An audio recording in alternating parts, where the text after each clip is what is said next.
Gusto mo bang gumawa ng tinapay from scratch pero na-intimidate ka? Perfect tong video na to para sa'yo. Gumawa ako ng flatbread sandwich recipe na perfect for beginners. Isang fermentation lang for 30 to 1 hour ang kailangan. Tapos, sa pan lang din siya niluluto. So this dish is inspired by Middle Eastern cuisine.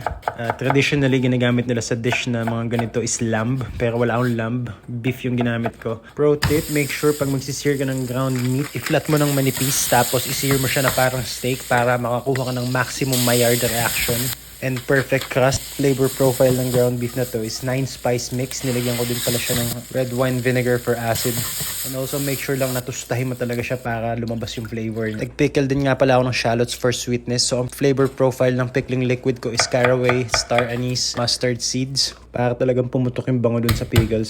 Then nag-mince ako sa cilantro at saka garlic para sa tzatziki sauce.